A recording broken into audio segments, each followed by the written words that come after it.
back in March of 2020, when we stopped having physically present Shabbat services, Rabbi Jenny and I tried to lead the Kabbalat Shabbat service and the Shabbat Shacharit service from the sanctuary by ourselves.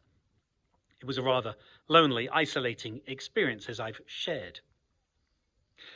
We tried to encourage people to find the page in the Siddur and learned that not many people have a Siddur at home, which is actually one of the reasons why, if you are renewing your membership or starting your membership at Temple Beth Shalom, then you get a free Siddur so that people can have one at home. But because people didn't have them at home, or tended not to have them at home, we created slides. We borrowed from Rabbi Harry down in Temple Albert, who had been using slides from early on, and Rabbi Jenny and I adapted these slides and turned them into the Shabbat services that you will have known for the last 16 months. It's been rather extraordinary for me, preparing the slides for this evening's service, realizing that next week we're going to be together. Not all of us, of course. Those who are vaccinated and who have sent in their proof of vaccination are going to be, and who want to come to the Kabbalat Shabbat service, are going to be gathered together. I expect it to be quite a hot service. So I do encourage you, if you're coming, not only to send in proof of vaccination, but to make sure you have sunscreen on. It's a really extraordinary moment, an extraordinary time in our community, a stepping forward, a returning, reverting almost, but not going back.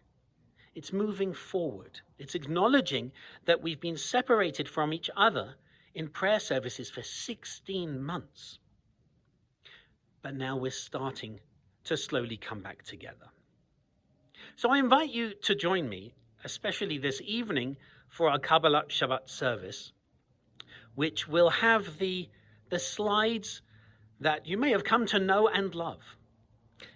From next Friday, we may not be using slides. I'm probably going to be spending more time focused on the people who are in front of me. But I've had many conversations with members who've really grown to love these slides.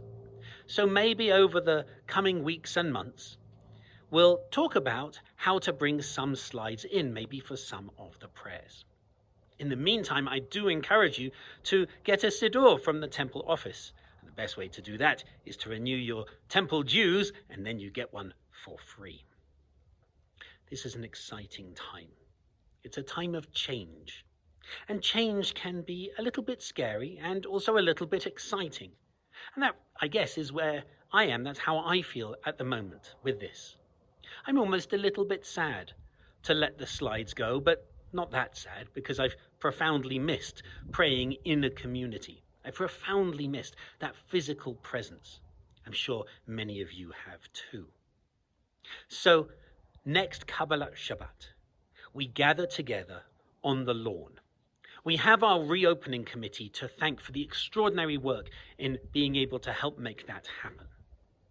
We encourage you, if you are coming, please do send in your vaccination, proof of vaccination to Faith, so that we can do this as safely as possible and we can continue to do this long into the future. In the meantime, I invite you to join me for the Kabbalat Shabbat service this evening from slides, from the comfort of my own study, and tomorrow morning, not on Zoom, but on Facebook and on a Temple Beth Shalom website at 10 a.m., the slightly earlier time, as we celebrate Noah Chandler as he celebrates becoming Bar Mitzvah. I hope to see you this evening on Zoom or on Facebook. I can't see those who are on the Temple Beth Shalom website. And I especially hope to see you in person next Friday. I wish you Shabbat Shalom.